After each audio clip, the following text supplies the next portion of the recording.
Assalaamu calaykum waraxmatullaahi wabarakaatu. Walaalayaal, waxaan idiin bilaabin doonnaa maqaal taxano noo noqon doona oo aan uga hadlayno dariiqa guusha. Taxanahan waa mid noloshaada wax badan ka beddeli doona. Yuusan ku dhaafin. Buuggan waxaa la yidhaahdaa dariiqa guusha, waxaana qoray nin caalim ahaa oo la yidhaahdo Dr. Ibraahim Alfiqi. waxaana buuggan luuqadda Soomaaliga ku turjumay qoraa Ismaaciil Tukaale Cige. halkan waxaad ka bilaabi doontaa dariiqa aad guusha u mari lahayd. intaan ku guda jirno taxanaheenna waxaad baran doontaa casharo badan oo nolosha ku saabsan. hordhaca buugga waxaan uga hadli doonnaa waa kuma Dr. Ibraahim Alfiqi.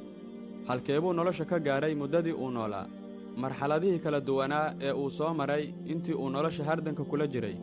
Dr. Ibraahim Alfiqi wuxuu ka mid ahaa ragga ugu caansan dunida ee ka shaqeeya horumarka bulshada. wuxuu dhashay sannadku markuu ahaa 1950kii, wuxuuna ku dhintay magaalada Qaahira sannaddii 2012 isagoo jira 62 sano.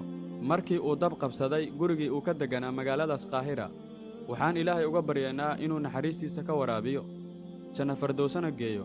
waxa uu ahaa qof aad u qiimo badan oo adduunka raad weyn kaga tegey. Dr. Ibraahim Alfiqi dhalashadiisu waxay ahayd Masaari, haysta baasiboorka waddanka Kanada. aan u ducayno walaalayaal. Nebi Maxamed calayhi salaatu wasalaam wuxuu yidhi, ninka khayrka dadka tusa waxa uu la mid yahay kan sameeye oo kale.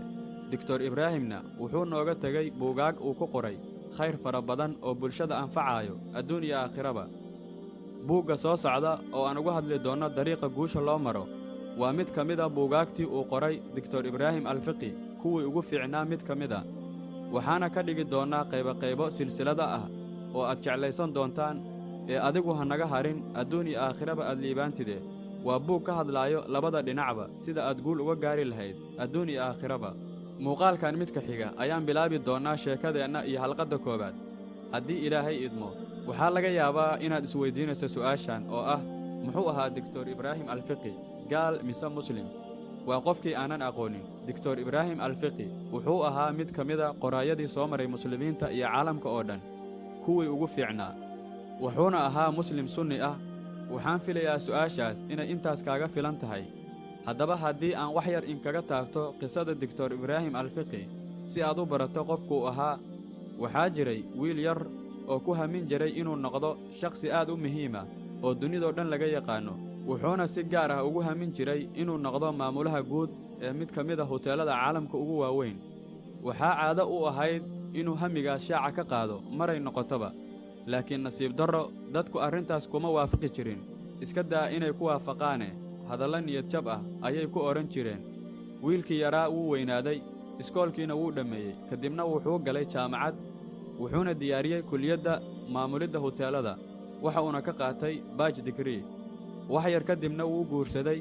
intaas kadib wuxuu u haajiray waddanka Kanada si uu yoolkiisa iyo himiladiisa u rumeeyo. isaga oo aad u faraxsan ayuu tegay dalkaasi Kanada. waxaase dalkii uu tegay ku qabsaday dhibaatooyin fara badan, maadaama uu dhulku yahay qurbe, luuqaddii waddankana ma yaqaanno. shahaadada uu watana maaha mid laga aqoonsan yahay waddankan, waayo wuxuu baajkiisa ku soo qaatay waddankiisii Masar oo ah waddan ka mida qaaradda Afrika oo aana aad u horumarsanayn. sidaa awgeed, siduu shaqo u heli lahaa aad bay u adkaatay, ilaa uu gaaray heer ay naftiisii ugu sheekaysay inuu shaqo kale iska raadsado kana tala baxo himiladii uu muddo dhan ku haminayey. waxaa helay walwal iyo walbahaar badan.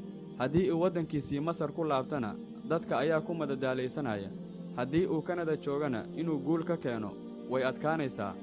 isagoo xaaladdaas adag ku sugan ayuu ku riyooday aabbihiisii dhintay oo ku leh, aabba xasuuso aayaddii qur-aanka ahayd oo odhanaysay, innallaaha yuqayyaru maa biqowmin xataa yuqayyaru maa bianfusihim.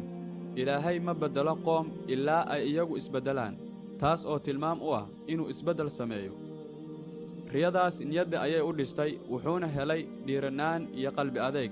wuxuuna gaashaanka u dhigay daruuf kasta oo adag. go'aanna wuxuu ku gaaray xaqiijinta himiladiisa. wuxuuna ka bilaabay safarkiisii socdaalka guusha inuu dhaqo saxamada cuntada lagu cuno ee huteelada waddankaasi Kanada. wuxuuna bilaabay inuu mar walba ku celceliyo, waan awoodaa xaqiijinta himiladayda. wuxuuna beddelay qaabkii hore ee uu u fikiri jiray oo ahayd qaab negatif ah oo aanan guul lagu xaqiijin karin. wuxuuna ku beddelay qaab bositif ah halkii markii hore uu dhihi jiray shahaadadaydu maaha mid laga aqoonsan yahay Kanada, wuxuu ku beddelay haddaan kow ka bilaabayaa. aaminaaddiisii ahayd inuu yahay qof ajnabi ku ah waddankan oo ku cusub, cidna aan ka garanayn, wuxuu ku beddelay inuu yidhaahdo asalkayga, midabkayga iyo jinsigayga midna igama hor istaagi karo inaan guul gaaro, maadaama aan Ilaahay rumaysanahay, naftaydana aan ku kalsoonahay. laga bilaabo wakhtigaas noloshiisii way isbeddeshay, walbahaarkiina wuu ka ba'ay, waxaana meeshii galay farxad iyo reenrayn, mustaqbal rajo fiican oo iftiimaysa leh. caafimaadkiisiina wuu fiicnaaday, kartidiisiina way korortay. sannaddii 1980 waxaa ku dhacay shaqola'aan, haba yaraatee wax kayda oo lacageedna ma uusan haysan.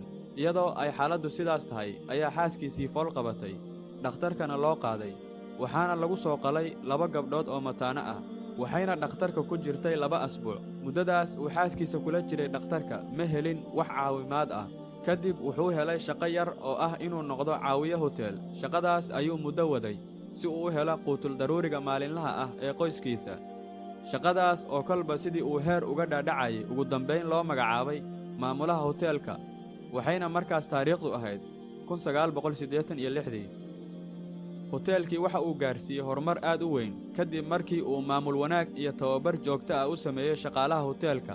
isla wakhtigaas waxa uu si isdaba jooga u waday aqoon kororsi, koorsooyinkaas oo uu ugu dambayntii ku guulaystay abaalmarinta ah ardayga ugu fiican dadka guryaha wax ku barta. wuxuu dareemay inuu riyadiisii xaqiijiyey. isagoo xaaladdaas wanaagsan ku jira ayaa waxaa dhacday arrin lama filaan ah. mulkiilayaashii hoteelka ayaa waxay go'aan ku gaareen inay hoteelka xidhaan, sidaana wuxuu ku waayey Dr. Ibraahim Alfiqi shaqadiisii uu nolosha kula dagaalamayay.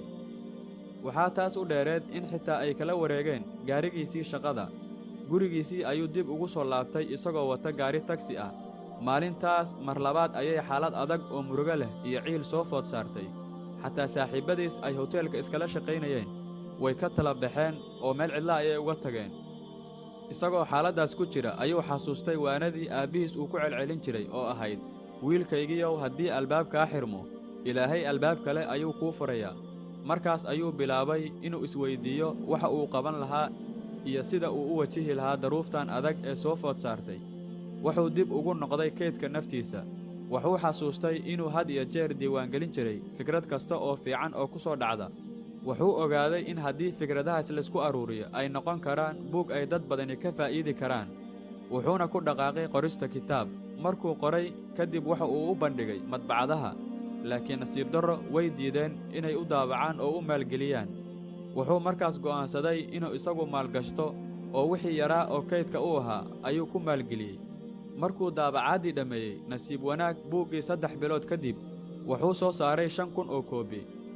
wuxuu kaloo bilaabay dhiirigelinno iyo inuu fagaaraha dadka ku dhiirigeliyo, kutub badanna qoro.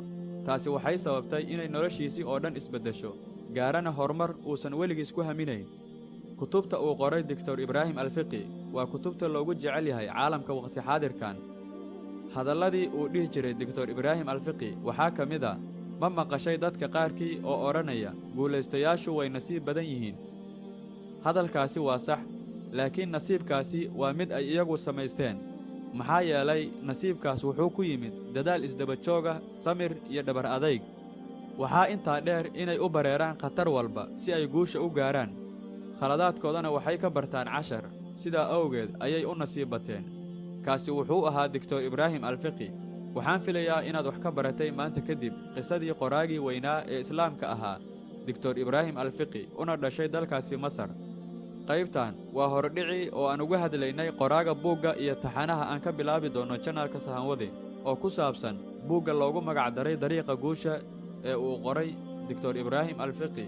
waxaan u soo dayn doonnaa qaybo ilaa aan buugga ka dhammayno. qaybta koowaad waxaan soo gelin doonnaa maalmaha soo socda. fadlan nala soco, sabskrayb, siina sheergaree muuqaalkan, gaarsii asxaabta aad la jeceshahay horumarka. waa walaalkiin Saki Cabdi Yaasiin.